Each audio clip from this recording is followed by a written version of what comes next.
Zion, Yes, sir. thank you for joining me, man. Absolutely, big dog. Appreciate you, man. Yes, sir. It's been a pleasure over time, here and there, getting to know you. And obviously, you, like you are for millions of people, you're probably the inspiration for me. Yeah. I try to think of somebody who inspires me more than you. And I'm really hard pressed. I appreciate it. And I'm sure you're tired of hearing that, but I'm gonna say it. Nah, man, it's an honor, man. So I'm really excited to have you here, man. First I just want to go through some of the basics that, ever so often there's still some people who may not know who you are. Yeah. And if they happen to be listening, I would love for them to hear about kind of where you're from and so on and so forth. So if you don't mind just starting kind of back at the beginning, like where you're from and where you're from and honestly, your path from where you started to college. Yeah, absolutely, man. So I'm from Canton, Ohio. You feel me? We're home of the NFL Hall of Fame and all this cool stuff. But I grew up in the foster care system, so I didn't have family growing up for 17 years. And the thing about that is, you see a lot of different faces, you jump around a lot of different things, and not everybody's the best. So my situation growing up was sometimes I wondered where if I had food or if I was gonna have a roof over my head, if I was gonna have clean clothes, clean water. And it's something that you had to just kind of deal with, as a kid. As a kid, there's a lot of things out of your control. So for me, it was about a factor of survival. And the grace of it all was I was a wrestler. I got to go to school, and I went to school, and I would go to practice, try to stay away from home as much as I could. And so how old were you when you first developed the interest in wrestling? I was 5 years old. Right away. Yeah, so I've always been just enveloped into it since I was a jit, and so I would just stay as far away from home as I possibly could, and I'd be at a wrestling practice. You know what I mean? So as the years went on, I lost a lot. I lost almost 200 times before I won anything.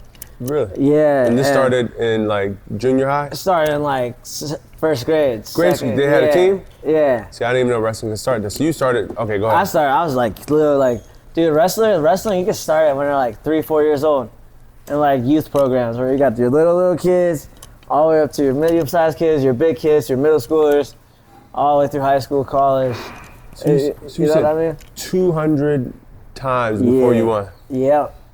And man, let me tell you, a lot of people, they think that it's oh my God, I could never deal with it. I'm telling you right now, yes you could. If you really had to, you could. But it's something that kind of humbled me about. All right, if I get my ass kicked, am I gonna be a sore loser about it, or am I just gonna keep pushing forward? It's funny. This reminds me of something not even remotely the same, but I'm gonna get to the point. Yeah. One of my mentors, he's one of the best salesmen, period, in the fitness industry, and I think in general in the world, and not like a snake oil salesman, selling something that can help people. But long story short, he would talk about how you want to get as many no's as possible. The more no's you get, the closer you are to a yes. Yeah. Either understanding how to get the yes, but then also if someone tells you no 10 times and they still haven't walked away from you, you're doing something. And that was weird for me. That changed my,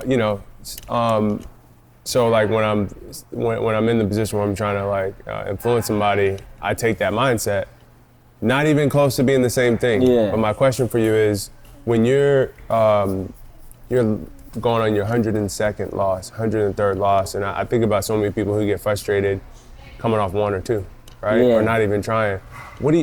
What's the mindset? What's going through your mind, especially as a young kid? Man, that makes you keep going. As a kid, my coaches wouldn't let me quit. I just thought, when you're a kid, man, let me tell you right now, you lose once, it's like the world ends. I'm telling you right now, most kids, they lose. Yeah. They're especially a wrestler.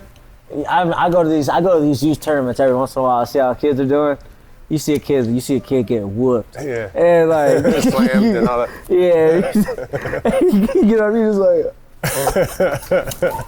just so man, I'm telling you right now, as a kid it sucks.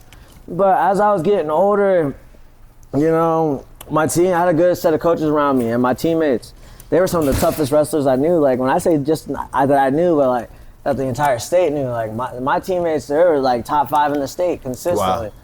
And I was like the worst guy that there ever was, you know? And I had guys like that to look at. So like, and on top of that, you know, they stay after practice with you and they kept working. So like I'd lose and I'd be like, ah, man, I'm having a good time. I'm gonna watch my boys win. You know what I mean? Yeah, it's about the team. Exactly. Because, you know, wrestling's a single sport, but it builds camaraderie like none other, you know? So as I was going up through it, going up to 110, 120 losses, I was like, and here's the thing, it wasn't like I would just get flat out blasted, you know what I mean? I would be doing good, then I'd lose. You compete, I would make a dumb mistake every single time. You feel me? Like an error. Yeah, like I remember I'd be up on like a single leg and I'd double leg off on somebody. Yeah. And then I get the takedown, but next thing you know I'm on my back.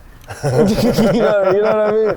And you at it. It's like one little spark and then it's gone. And it's funny, it reminds me of something a friend of mine says that her name's Stephanie, she's a boxer, and she's lost, I think her first, could be like 7 amateur fights or 5 or something, but the most of her first batch. And I was asking her about it because she's still like, her optimism is still there, and she was like, I've become so obsessed with getting better that, I'm more obsessed with getting better I'm more obsessed with getting better than winning. That's what she said. Yeah. You got to hear the way she said it. So I'm assuming like 175. At some point you start noticing like I'm improving. Yeah. I'm closer. I would assume. I'm Bro, guessing. I remember my junior year, I won my first win. Junior year, they put me up varsity for first time, and I remember they bumped me up to 113. I was a 106 pounder. I was a little guy, like skinny dude. And you went up to 113. I went up to 113, and I'm thinking like, looking at my coach like, what the fuck? Here we go. What the hell you doing? You feel me? And he just looked at me. He's like, you got this. And I went out there, and we're at the Wheeling Park Duels, wrestling against the #1 team from West Virginia. And I go out there, and I just worked my butt off. I won 5-4. Really? Yeah, and I finally won. And I remember I was so happy, but like I felt what it's like to like push past that limit and like figure out, okay, this is what it takes. I remember I went to go stand up on the mat, and I just fell over. Really? Yeah, there's an old picture of my teammates like picking me up because like I literally exhausted every ounce of energy I had to pull the dub for the team. Wow. And after that, I was like, shit, I can do something. And even after that, I kept losing until the next year. You know what I mean? You knew you could do it, and what I heard you say. Took one time. You said you knew what it took. Yeah, once I finally realized, okay, now that I won, I know what it's like to lose. Yeah. This is what it's like to like put all the work in, and now like use your skills to your advantage and win. So at this point, was high school? Yeah. And then at this point, what's life like at home at that point? Home life is still crap. I have foster brothers. You were getting in fist fights every day. Wow. Like beating the hell out of each other, man. It was bad. I couldn't stand the boys I lived with. They couldn't stand me neither. And, They couldn't stand me neither. So like, man, it was a war zone where I was at, and plus like we're in a bad neighborhood where I'm from, so it's like you're just kind of trying to survive, and I really mean that. Yeah. You know, sometimes I wake up and like have to fight cats in the morning. You know what I mean? And like waking up to it. out my sleep to somebody ready to square up, somebody like over you like that. You know, because like we had real, it was live where I was. You know, I've been, you know, thank God I've been fortunate enough to have not been in foster care, right? But I've had some friends who have been, and there's people I'm sure that are going to be watching this that may be in foster care right now, waking up to having to fight, right? Then go to practice. Yeah. What? And the last thing I'll ask you about your childhood, what's going through your mind in the morning? Is this just like part of life at this point, or is there like something you're telling yourself to get past it? Like, so for me, I remember I wake up, and I'm not gonna say their name, but I'd be like, man, I hope nobody so and so don't come up to my face this morning. I just like the back of my mind, I'm like, I hope he do. You know, like, I was that dude. You know what I mean? So like, and I lost all the time, man. I'm telling you, I just lost all the time. I hope he do. But what's like going into that, like even after that, like during the day at school, I kept to myself. You know what I mean? 90% of the time, I just kept to myself. Right. And what wrestling did for me, especially once I really started figuring out what the work it took to put in, Man, my senior year, I went the first 12 matches of my year, undefeated. Like I beat out the top 15. Yeah, I beat out the top 15 guys in the state. Wow. And beat the number 1 guy in the country right out the gate senior year. Good. Yeah. God. So like, when I was on that, I was like, when I was doing that, I was kind of just stopped having an aptitude to want to like get into fights with people. You know what I mean? That's when it went away? Yeah, it went away after that. Like it really went away. Because once I started, I was too tired. You know what I mean? Yeah. And I was like, I'm thinking like, man, like you talking all this. I was like, you just need to go sit down because like I ain't getting up. You know? So like, I know what it is. Yeah. So like it taught me patience, you know, and it taught me a lot of things that not that I just use now as professional, but as I use in just life in general.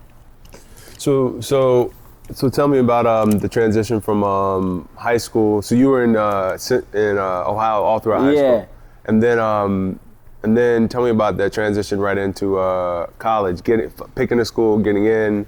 I'm sure you had to, just like anywhere, going to a new place, get some respect on the team and so on and so forth. Tell me about that. And I know there's a Netflix documentary, and you get to see a lot of that. Yeah. But tell me, you know, obviously this doesn't tell you everything. What was that transition like going to college, being away from home? Was that the good thing? Oh man, I'm telling you right now, I couldn't wait to get away from everything. I was like, they said you can go here. I said bye. You know what I mean? Never see you again. Yeah, I was like, you'll see me when you see me. I got something to do, and I had opportunity, so I jumped on it. You know, and I'm not gonna lie, my very first college match, I made the starting lineup freshman year. Really? Yeah, and I lost my first match at home. That happens though. Like straight up. I was wrestling against Lake Erie College. I was wrestling against someone 25 pounds. He was like a returning national place. How much were you weighing at the time? I'm in like 110. And you 125. Yeah. So you fighting people bigger than you. Yeah, but I gained a lot of muscle mass. You know what I mean? Strength and speed. So like I was like, I might have been lighter than you, but I was equal. I was your equal. You know what I mean? Can you talk about that for a second? Because we were just talking about, and I want to talk about your box, the people you like in boxing too. Mm-hmm. But we were talking about Canelo and Floyd, and these are both guys who fought above their weight class a lot. Floyd would go in and fight a guy that weighed in at 154, walked in the ring at 165.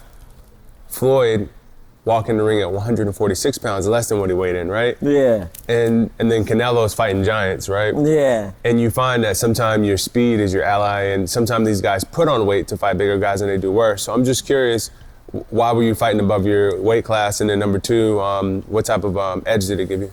For me, did it give you edge? I have an edge of speed. You know what I mean? I never used to be fast, but like when it comes down to it, one moment I'm right here, next moment I'm under you. And your feet are off the ground. You know what I mean? Like I just gotta get to where I'm going, and I'm extremely accurate.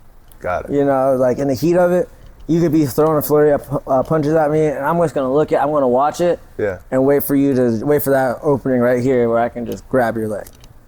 And you could be coming right here, and I could just wait, grab it. Yeah. You know what I mean? Because that's what I know best. You know what I mean? It's interesting because my coach.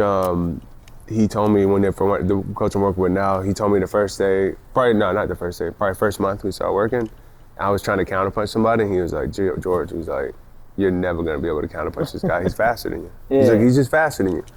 And no one had ever talked to me like that, and I didn't like it. I didn't like it. But I was like, it made me start saying, all right, but where am I better? Yeah. And focus on that. And I started going from doing 7 or 8 things to like, I'm just gonna be really good at these 3 things. Yeah.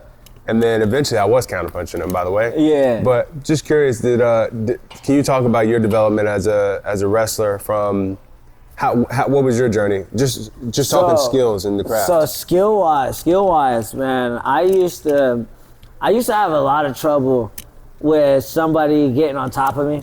And like say like I got taken down. Yeah. You could like just ride me out. Yeah. Like for the whole period. And I just hated it. And you would just fight it the whole thing? The whole time, I'm just fighting it.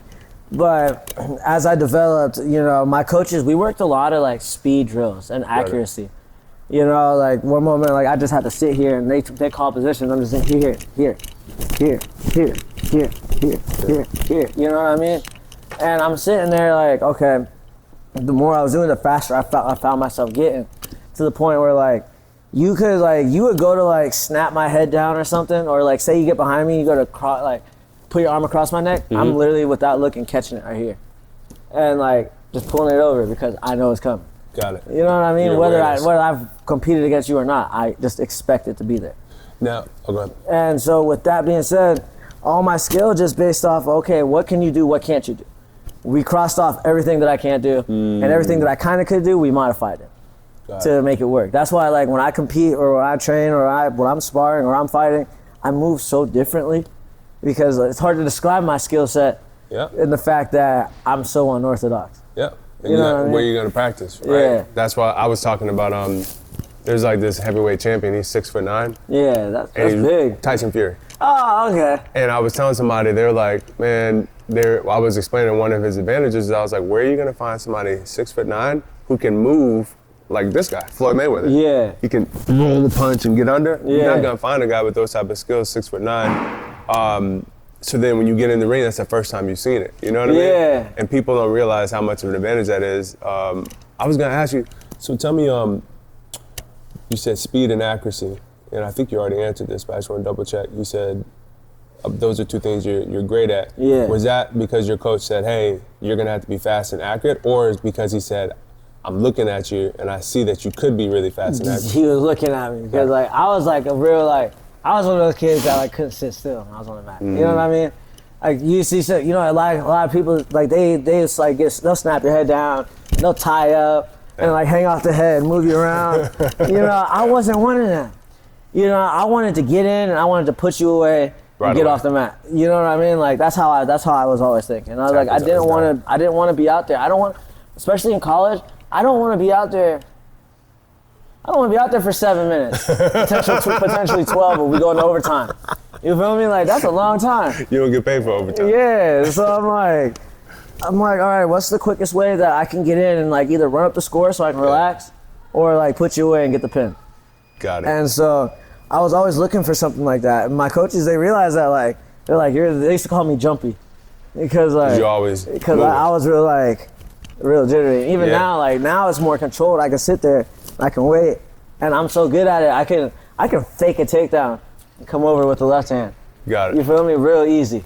You know, just because like I have the speed for it. Yeah. You know, or just fake the takedown, and then you think I'm taking down, fake up top, and still take you down anyway. You feel me? Like it's like complete sellout. You know what I mean? So like, there's a. Speaking of Tyson Fury, that's his feints. Have you seen him fight many times? He's always. Yeah, he's always sitting like this. Me, when I fight, I'm sitting here just like this. Got it. Because like I want you to understand that if I want to come up top, I want to come up top. But if I want to grab your leg, it's just as simple as a misdirection. And you might still come up top. And I still might come up top anyway. Yeah. And so like my coaches all the way through college, all the way through high school, all the way through just when I joined MMA, they're all like, dude, we need to hone in that accuracy and like try to up your speed. And on top of that, like I'm already a strong dude. That's been established a while back. You know what I mean? Like I had the strength and I had the stamina. Now and I have the speed and I have the accuracy. Now I need the skill. So then now with all that put together, now we start drilling in what I need to do. This is college? Exactly what I need to do. So college, they used to fear me because my headlocks are really tight and nasty. You know what I mean? Like my teammates, bro, like even my own teammates, they'd be like, all right, we're doing headlock drills. And I'd be like, who's my partner? And my main partner, he'd be like, nah, bro. I'm all set. Yeah. He'd be like, nah, bro, I ain't with that today. But man, that's a testament. So tell me a little bit. I want to ask you about your strength and then your and then the skills real quick, and then a couple more things about college. Yeah. But your strength, was that gift? Was it developed? It was developed. You know, I used to be real weak and I used to be real small. And then, dude, I had the craziest growth spurt in my entire life when I was 17. Can I speak on this real quick? Interlude, like just to be clear, the other day Zion was here and he was he was like, yo, do you have something where I can pull the sled? And the sled, the sled here is everybody's worst nightmare, and everybody's worst nightmare. So I went and found a 20-pound weight vest and attached a strap to it and then put it on the sled. The sled weighs 80 pounds. He put 90 pounds on it. long story short, it was 200 pounds.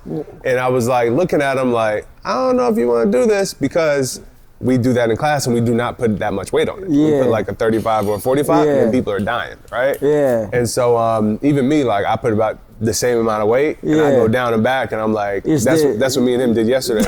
And so tired. I'm like, and then you drag the thing down the fucking turf. Yeah. And so that changed me as a human being. And so I'm really fascinated at how did you develop that type of strength? Man, I'm telling you right now, after that little taste of victory is my junior year of high school. That when you said you were completely exhausted. Yeah, when I completely exhausted myself, like when I pushed, I gave it everything. You know what I mean? Like I don't think I had given it everything up until that point. You know what I mean? I couldn't tell you a time where I thought I was giving it everything, but I could have told you times where I thought I was giving it everything. But it wasn't. Already it wasn't. But that time I did, that was everything. Cause I'm telling you, bro, like my arms felt like pure liquid. You feel me? Like I could not move. So like, I'm telling you, but like after that feeling, you know, going into the summer between junior year and senior year, I trained 7 days a week, 3 times a day for 3 months straight. Did not hang out with none of my friends all summer. And I gained like 15 pounds of muscle. You feel me? Yeah, because my moment changed the way you look. Yeah, and I was like, if I'm gonna do this, I gotta get big. I gotta get bigger. Because like, dude, I used to be like small fry. Yeah, You know what I mean? Yeah. So like, after that, dude, and then I had a growth spurt. My arms got longer. You know, I started getting some hair on my chest. You know what I mean? So like, it was like starting to get big. So like, man, I'm telling you right now, I came in, I looked completely different that next year. Everybody was like, dude, I was doing so well that like I was getting the school and like other divisions for whether I was doing track and field or wrestling. They were drug testing me for performance enhancers. Are you fucking kidding me? Dude, I went because I was a literal nobody. And in the span of like 2 weeks into the season, I was ranked top 10. You feel me? So like, I'm like, they're like, who the hell is this dude? They go drug test you. Yeah, so I was pissing in the cup like pretty regularly. And you weren't wealthy or anything like that? No, I was poor, bro. I was eating that stuff's expensive. That's why I was just eating my mom's food. Yeah. And we're going to the gym and busting my butt. And like, I didn't have a car, so I would push my wheelchair across town to go to another spot. And then I push my chair to my detailing job and detail cars for 4 hours, and then I have a night session and then do that for another 2-3 hours. Of training? Yeah, and then I come back home to my mom's house and fall asleep at the bottom of the steps like this and just crash out. Wake up the next morning, take a shower, do it again.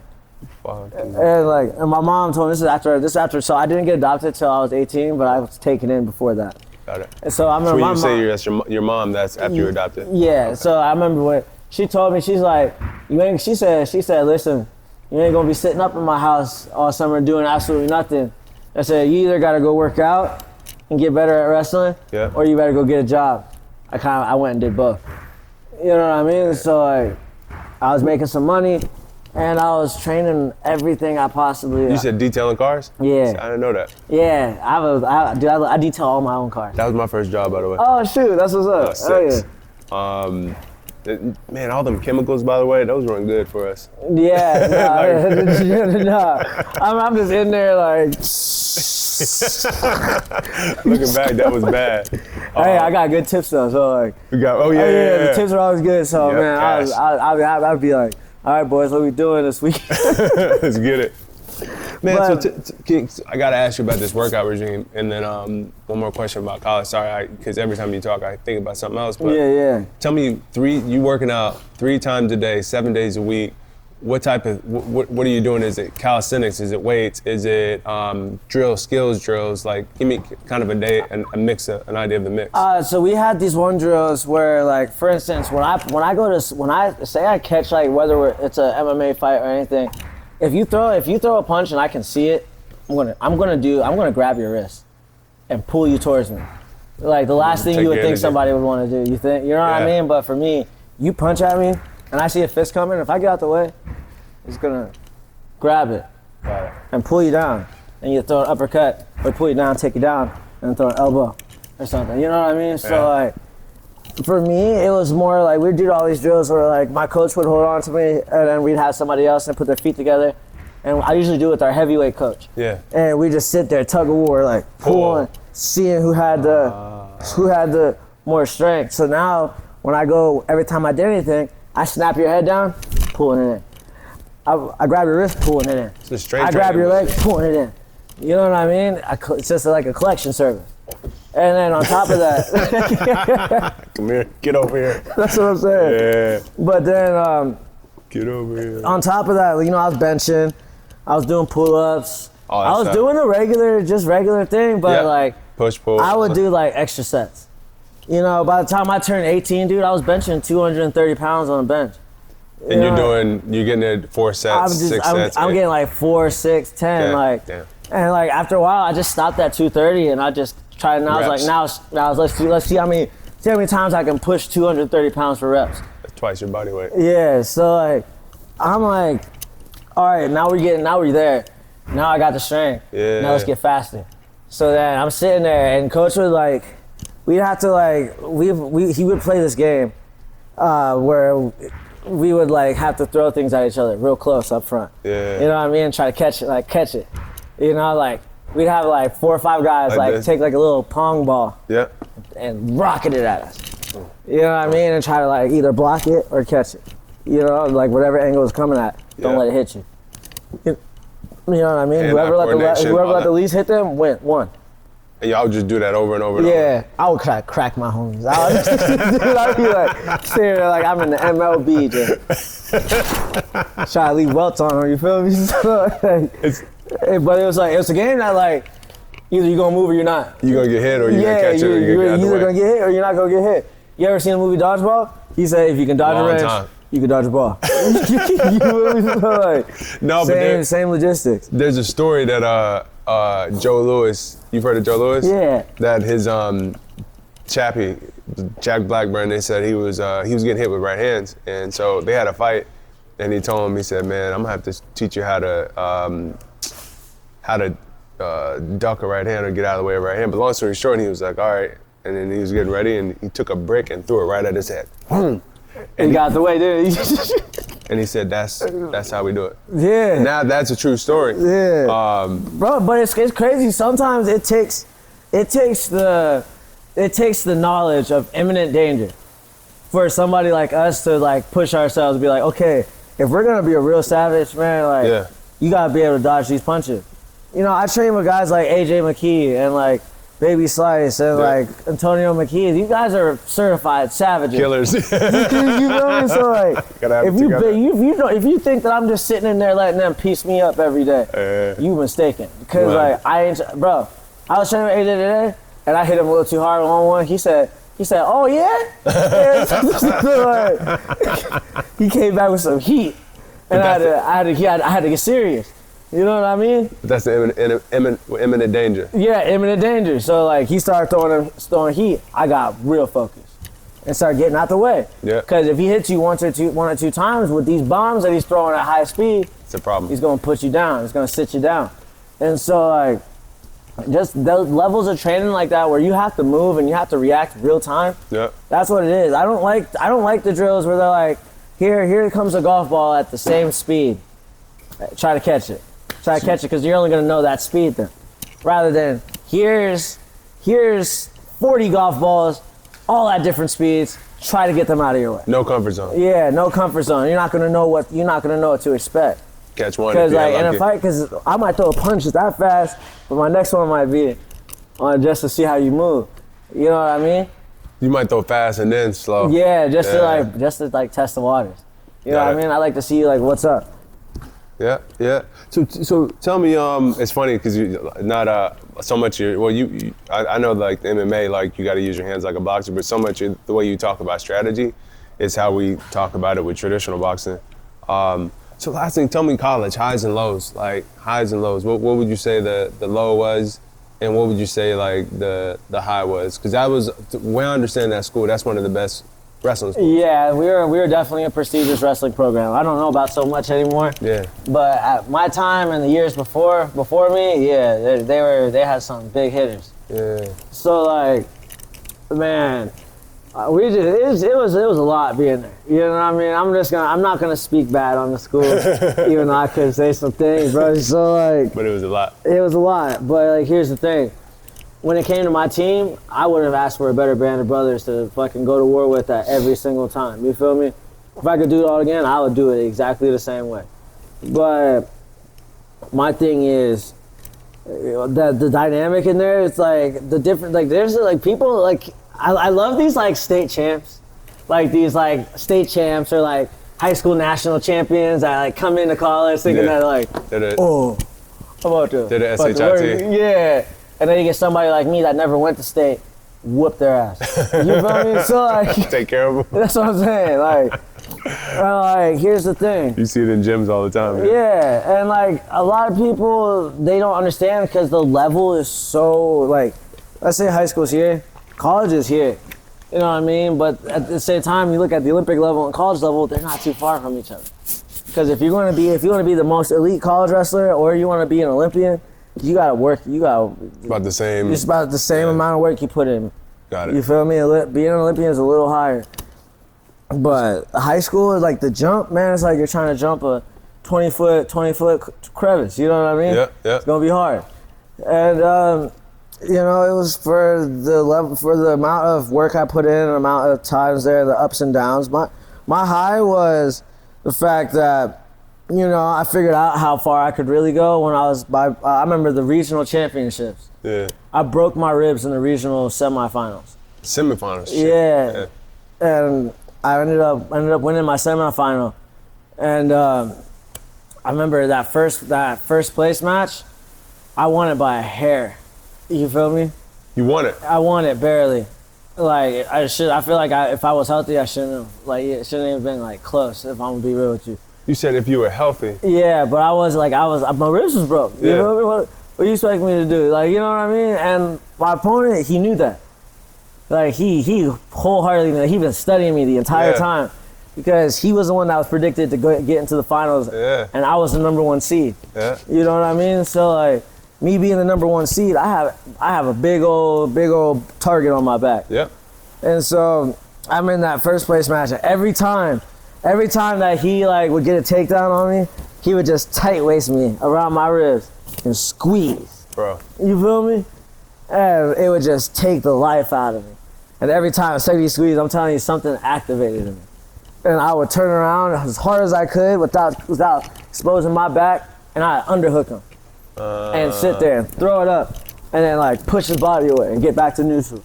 Sit right back here like, all right, we ain't having that. Because like, you know, it forces you, for me at that time, my highest moment was becoming the regional champion because I figured out how far I could go. I figured out that I'm one of the baddest dudes in the country now. You feel me? Like, literally the baddest dude in the country. If you want to beat me, you got to really whip my ass. You feel me? And so for that being a high, it was just like I kind of realized I was a man at that moment. And then my lowest was I didn't like the dynamic of the team all the time. You know what I mean? Got it. Yeah. Just the community. I beefed with our like other guys in my weight class. Yeah, they hated me. Man, I'm gonna tell this one story one time, but just only once. But I remember wrestling freshman year, I won, and then the next day we're doing drills, and like we're doing mat returns. They're coming for you. Yeah, and like we're drilling. Yeah. And this dude picks me up and just drops me. Like hard. With his weight on top of you? Yeah, hard, like doing the mat return. In a drill. Yeah, and then he started talking shit. So like I took him down. But I'm not even joking with you, I'm a savage. I took off his wrestling shoes. Threw him at him. I was just like, bro, I should throw these bitches away. So I was always like, that was like probably the lowest moment I had there, cause like after that I just didn't really like some of my teamates no more. Yeah. Cause I was always the guy like, sophomore year, I was one of the captains of the team. You know what I mean? Sophomore year?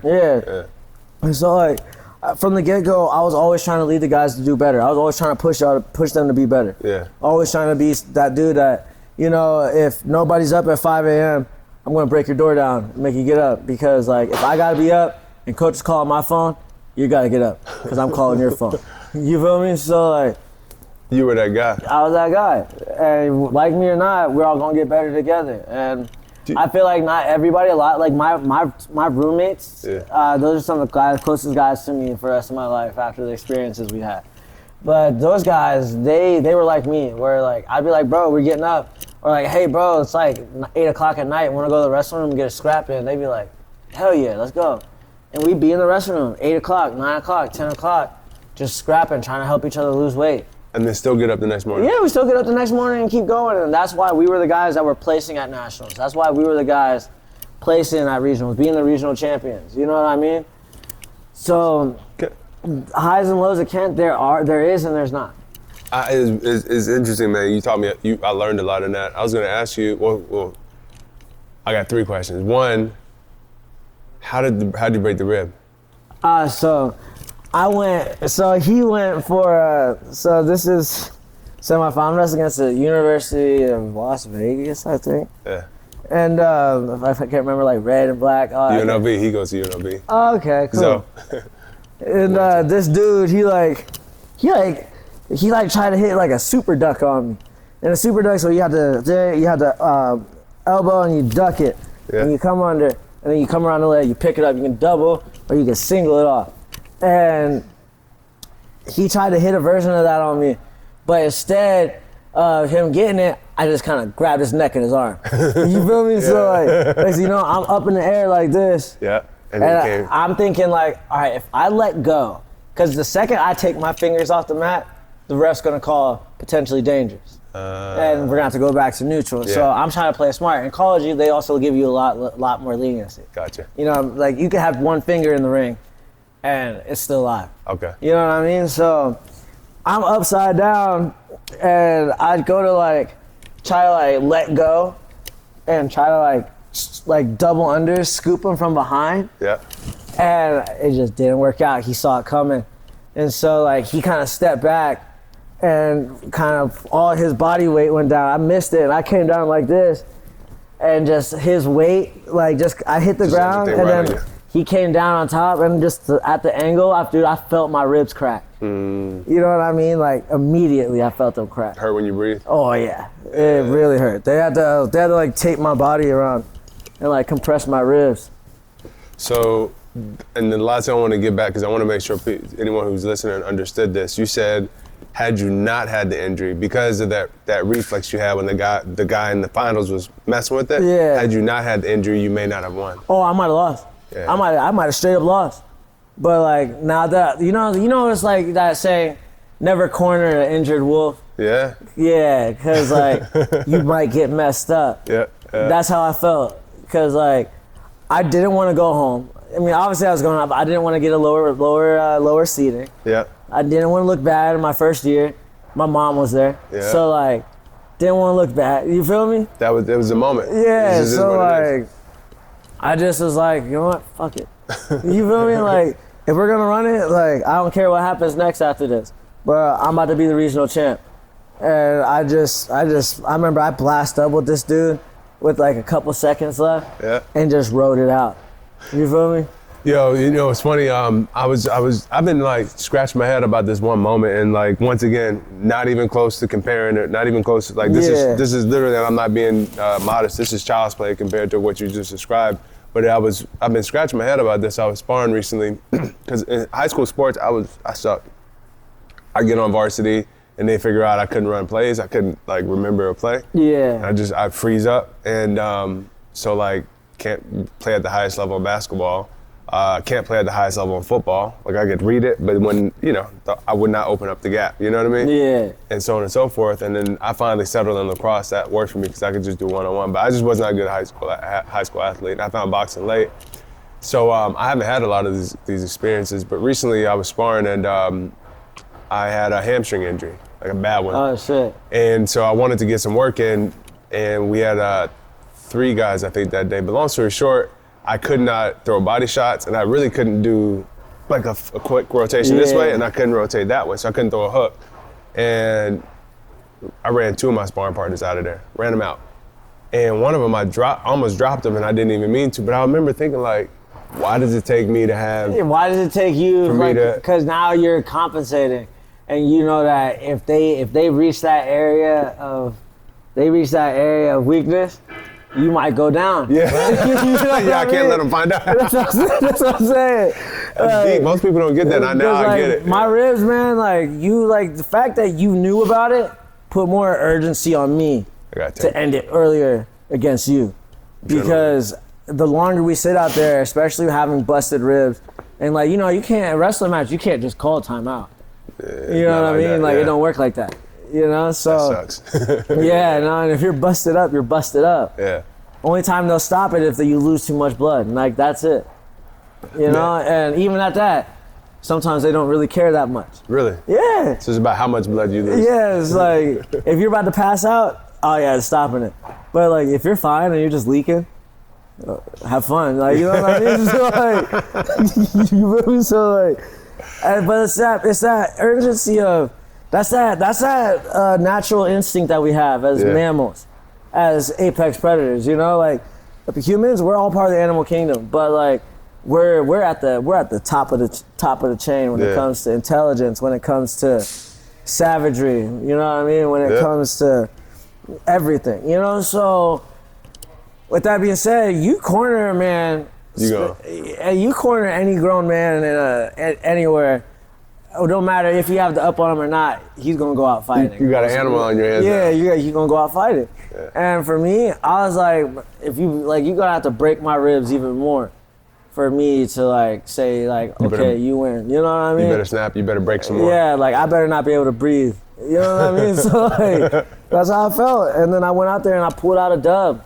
Ray got my hand raised. And then went to the hospital. So that's how that went. I enjoyed it for a second with my team. Said hi to my mom, and then they put me in an ambulance. Took me to the hospital. Yeah. So that was those experiences. That's what does it for me. So tell me, so college, and how old are you? I don't even know. I'm 26. So that wasn't that long ago. That was 3 years ago. It wasn't that long ago. Yeah. So then college into now, and so since I've known you, you transitioned into professional boxing, fighting, MMA. Yeah. And talk to me about that transition. College is up, you competed at the highest level, won at the highest level. What do you do now? I remember I walked into my gym, thought I was hot shit. My boy Joey Davis Jr. Ever heard of him? No, I don't. So he's a 4-time NCAA wrestling champion at 170 pounds. He had 133 wins and 0 losses. Yeah, I know, right? That dude's nasty. Now I know who he is. Yeah, you know what I'm talking about? No, but I know what I'm saying. I do now. Oh, you get the type of dude 133 wins? Yeah, 133 wins, 0 losses. Yeah. He beat the best guy, but he beat all the Olympians that stepped in his way. He beat all the national champions that stepped in his way. He was a different breed. Yeah. And he was also one of my best friends. And this is where? Where are you at? I'm in Ohio. He wrestled. You went back to Ohio. Got it. Yeah, no, this is why I met him while I was still in college. Got it. And it was I met him. My sophomore year was the final year he defended his last title. Got it. Yeah. All so he got me to come out to California because he's from Compton. Got it. He's the first wrestler from Compton to do something like that. Good. You know what I mean? So I remember he was yeah, my team were savages, and I was yeah, because he was 8-0 in Bellator. AJ at the time was 16-0 in Bellator. You know what I mean? Yeah, that's big. So they was yeah, you gotta come meet my coach, because Coach Tone is his uncle. Mm-hmm. You feel me? So we pulled up, and Coach Tone was so blunt with me. He said, if you want to be in my motherfucking gym, you gotta work your ass off and get the hell out. Because I don't want to see you slack. I don't want to see you complain. Yeah. So if you want to be a real one, we some big dogs in here, man. So you either roll with us or we rolling without you. That's his open monologue. Yeah, That's how he started. I'm not gonna lie, I was intimidated. Yeah. Just for a second, and then I was all right, I'm with it. You know what I mean? And then first day of practice, I almost got knocked out. Yeah. You wasn't playing. I was, and I came in there I was big dog. You feel me? Yeah. I got one takedown on somebody. Yeah. And they got back up and did. I sat back. I was but this is MMA, right? Yeah. It's different. You can't, because the wrestling you can't punch, right? Nah, so I was just getting accustomed to striking. Yeah. So I was just Just kind of just out of it. I remember my first time. Yeah, man. And so then after that, coach was like, I remember he talked to me, he's like, you still want to do this? Because I was feeling down bad after practice that first day. You know what I mean? And I really had to think about it. But I sat there for like about 10 minutes. Yeah. He said, let me know before you leave. You going to come back or not? And I was like... He said, let me know before you leave. Yeah. I said, I'll see you tomorrow. You know what I mean? And like, I remember at that moment, I was thinking, like, why the fuck did I just say that? You know what I mean? Like, what do I get myself into? Yeah, like, what did you just do? It's a different sport. It's a different sport, yeah. But fast forward to now, those guys have taught me to be like people thought I was savage back then. Yeah. Now look at what I can do. I'm 100 times more dangerous than I was before. Yeah. Because now I added on a gander of martial arts onto my belt that I can access at any time. All these different skills now. Yeah. So talk to me a little bit about coaches for a second, if you don't mind, because it sounds like to get here, and then I have some questions about your career, and I want to talk boxing before we get done. I keep hearing coach. It sounds like you've had some great coaches. I don't know if they were all great, but can you tell me, like, was there like one or two that stood out, or have you been coincidentally fortunate enough to have great coaches at every level? I've coincidentally had great coaches at every level, I feel. You know, the dude that taught me everything I knew in high school, his identical twin brother was my first wrestling coach. And then I switched school systems. The other twin was my coach. And then I went to college. Our coach, he was a 2-time All-American for West Virginia State University. And then going out here, Antonio McKee, he's one of the pioneers of fighting for like UFC, fighting for like the big leagues back in the day. He won it like 4 times. Wow. And he also wrestled for Team USA. And like did all this shit. And then, you know, Nate Carras, I've heard that name. Yeah, he took 30 Olympics back when Dave Schultz was still around. Mm-hmm. And he was my next door neighbor growing up. So like, I'm in high school. You know those days when I told you I was training 2-3 times a day? You bet your butt I was sitting at his house. Yeah. Listening to everything he had to tell me. Yeah. I would help mow his grass and like cut his bushes just to get some wrestling work with him. So and tell me, and the guy that's from Compton that you got to know while you were a sophomore in college, what was his name again? Joey Davis. And then how'd you connect with him? Our schools wrestled each other. Okay, so then that's another connection there. Yeah. So like, turns out like we had a lot in common. But did you just live in the wrestling neighborhood, or is this coincidental? It's like coincidental, man. So the reason I asked you that, man, is I was like, man, there's got to be have you read Malcolm Gladwell's book, Outliers? So what he believes, and you should read the book or read the Cliff Notes, but just that stories such as yours, right?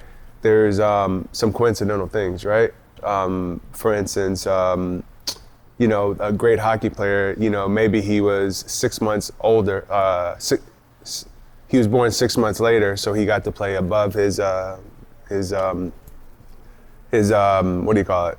You know, his skill level. Yeah. So he was always like playing at the highest level, even though he was a little bit younger, or something like that. Little things like that, or like Bill Gates. I believe his mother was on the board of the United Way and knew one of the presidents, one of the executives at IBM, and basically called in a favor and said, hey, will you try my son's operating system? And that birthed IBM. Had that not been there, he wouldn't, you know, and then she knew somebody who would get him computer time. She just happened to know somebody who could help him. It would be no Bill Gates, who's worth $300 billion or whatever he's worth, right? And so listening to your story, it's like, obviously the man you are, right? You happen to have a certain type of attitude. You happen to have great mentors, but like the great wrestler that lived down the street, the fact that you knew one of the winningest wrestlers of all times that told you come to LA and so on and so forth. When you read the book, you'll be like, okay, I see what he's talking about. It's kind of an outlier situation. It kind of like, it's weird that like, it went like that, because like, at the beginning, man, you had to do the work, we ain't got shit. You ain't had nothing. Yeah. You know what I mean? I say nothing, like we had less than nothing. You feel me? And so like, the fact that it just kind of happened like that, kind of like, when I think about it, it's weird to think about, but at the same time, like, I don't like to think about it. I just like to think that I'm blessed. You know what I mean? Yeah, you are. Yeah. You are. It's blessings, work, and so on and so forth. And more, you obviously you know more than me. I'll give you another example, a quick one. My dad, so he he had 25 amateur boxing matches, and his 25th was the gold medal match. Yeah. So he started boxing in, I believe, February of 1967, somewhere in there. Or it could have been November of 1966, somewhere in that 3-month period. And then it just so happened that the Olympics were coming up in 1968 in the summer. So pretty much all the tournaments were qualifiers. Oh, shoot. So he just kept closing his eyes and getting knockouts. And if you win, you advance. Yeah. But had he started a year before that, he would have got so frustrated because he didn't really like to box that he would have just given up, because that would have been 2 years later. There's no way you get into the Olympics. And he may have lost a couple times. Yeah. He actually left and went back home and tried to get out of it. And his coach called him back and was like, trust me, come back. And you. Yeah. But the point is, just 6 months before or whatever, I don't know, it's just really special. Please read the book. Yeah, no, I'm gonna have to. So last couple questions, man, if you don't mind. Were there any, outside of wrestling, any mentors for you? Not really, man. Like, It was always wrestling. I never really had a support system. Yeah. So like I made my own support system. Gotcha. You know what I mean? And Tell me, I found what my do you mean by people. that? Yeah, that you did it yourself. Yeah, and that's those people that taught me. Like those coaches, some of those coaches, they weren't just coaches. Like those guys like would pick me up and like take me to tournaments and like let me spend the whole weekend with them. Gotcha. You know what I mean? Or like they like give me food because like they worked at the school, and so like they give me food and like make it so I have something to eat at lunch. Because like 9 times out of 10 I would pull up and not be able to eat lunch. You know what I mean? Probably didn't get breakfast neither. I gotta ask you this: those jerks on your wrestling team that you said you didn't like so much in college, do any of them try to holler at you? Nah, they don't like Oh, good. So they know where y'all know where you stand. Yeah, we all know what we said. You know what it is. So like, nah, they don't hit me up. Nah, none of them at all. The homies from the team still do. They be like, "What's up, Z?" I be like, "What's up?" But I don't hear nothing from them. I don't hear a word. You know what I mean? I made sure you knew I don't like you. Yeah. You don't like me? Okay. Have a nice life, bro. I hope you do well, bro. You know what I mean? Like, I hope you have a fruitful life. But like, it's not good. with me. We're good. You know what I mean? So tell me about boxing. I'll ask you about your MMA for a little bit, and then I'll let you get out of here, man. Do you like boxing? I heard you talk about Canelo earlier. And if so, who are some of the people you look up to in the sport? Shit. I'm more of an MMA guy, Yeah. if I'm gonna be real. Boxing, you know, I was a kid like watching videos of Muhammad as a kid. Wasn't he great, man? Yeah, I got to recently meet his first wife a few months ago. Really? In Miami Nice. at during Art Basel. Yeah, Nice, they used to like. So I've been on TV since I was like 17, like with all the stuff I've been doing. Yeah. So she like back in the day, like her family, they used to like the Outliers, they would watch me on TV. Really? Yeah. I'll let you know that. Yeah, it's a cool thing she let me in on. I think I know maybe Lonnie and Hannah. Yeah. And there's a few of them I know. I don't know all So of like it was cool, like him and you know I saw a lot of fights with your dad and like man, it's real cool like being around stuff like this, because like these guys like I meet or like their families that I meet, I was like just like it makes me wonder like what's it like to be around like a man like that just has the power of a bomb in his hand and a voice to change the world. You know what I mean? Yeah, it's definitely an interesting experience. And like, and it wasn't just that, but like I was like watching somebody move like that. It was like elegant. Yeah. You know what I mean? He showed us all what it could be. Yeah. My pops always says that he's quick to be like, Muhammad Ali wasn't the greatest heavyweight of all time. That was Joe Louis. But Joe Louis was the greatest heavyweight of all time. Joe Louis would say Sugar Ray Robinson was the greatest fighter of all time. I was really good at Sugar Ray. I know him pretty personally though. Sugar Ray's amazing. He's an amazing man. You're talking about Sugar Ray Leonard. Oh, Leonard, yeah. So Sugar Ray Robinson, where he got his name from. Oh, okay. So Joe Louis would say Sugar Ray Robinson is the greatest fighter of all time, but Robinson would say it about him. Now, Muhammad Ali would say he's the greatest heavyweight of all time, but he would say the greatest boxer of all time is Sugar Ray Robinson. He called him my master, my idol, my mentor. And then last time my father said Muhammad Ali, although not the greatest boxer of all time, he believes he's the greatest man to ever box. Yeah. And what he did for the sport, no one could ever do that. Oh, I know. No one's ever gonna do that again, man. That's it's awesome. What about Canelo and Floyd? I gotta ask you. I've watched Floyd for a long time. Floyd's like my generation. Yeah. He's like our generation's Ali, our generation's Foreman. You know what I mean? So like Floyd growing up, you know, everybody's like, Floyd win again? Yeah, all right. That's cool. He's gonna win next week probably. Yeah. You know what I mean? Growing up as a kid, every time I heard Floyd Mayweather's name, it was like dub, dub, dub, dub, dub, dub, dub, dub, dub for years. Money, yeah. Like just the epitome of like being like, he might be the best there is. You know what I mean? I think so. Like personally speaking. Respect to Canelo, but the way he dispatched Canelo. Bro, he dispatched Canelo. Canelo at the time was a savage. He still is a savage. He still is. Bro, when them two clash heads, nobody knew what was gonna happen. But Floyd made it very clear what was gonna happen. And Floyd was almost 38 years old. Yeah. He said, let me take you to school real quick, my boy. He made it look so easy. I watched that fight more than any fight I watched. So now, these days, I'll let you tell me what's going on in your career now, being a professional MMA fighter, and what are you looking to accomplish in and outside the ring, but inside the ring first. Inside the ring? Octagon. Inside the octagon, man, I want a belt. I want the belt. Give me the belt. You know what I mean? I really mean that. I wanted to take it home, give it to my mama or like my grandpa or something like that. You feel me? Yeah.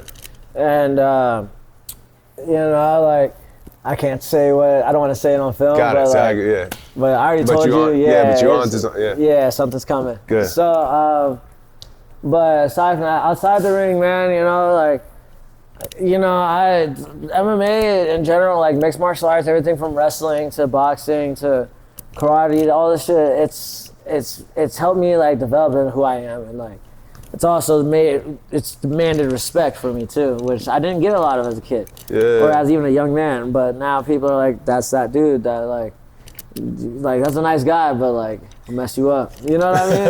And like I get that, and I kind of like it, but at the same time, like, you know, it's almost like a stamp of like, all right, you put the work in. Now this is who you are. And I'm trying to use my voice to change a lot of stuff in foster care. And I'm trying to change stuff just for my family too, and like my people. You know what I mean? I'm trying to change shit for the things that matter the most. The final question for you know, obviously anybody can benefit from hearing everything you have to say, but for the young man or young woman who's in foster care with no sense of hope or belief of any sort, what do you say? Because you would assume they're going to need some sort of hope at some point, some sort of belief. I don't know. I've never been in foster care. What do you say to that person? I tell them, like, look, like whatever you want to do, keep that right there. Cause, man, even all the crap I was saying, I was like, man, somehow, some way, I managed to find my way back to a wrestling mat year after year after year with all the turmoil I was going through. If you really want to do something, you'll make it happen. You'll find a way. You know what I mean? And you just gotta like, if you say everything is taken from you, find what makes you happy. You know what I mean? I used to sit there and wrestle my pillows, like my giant pillows. I would wrestle. You feel me? Like, just like as a kid or as a preteen, like, you know what I mean? When I wouldn't be able to go to practice, you know, and you know, as a kid, for especially those kids that are in the system that might not have it as easy, like, listen, and it's not gonna be like this forever. Someday you will be an adult, and you're gonna have to make them choices for yourself. Yeah. So with that being said, keep true to what your faith is and what you believe in. Word up. Thank you, brother. Yes, sir. Thank you.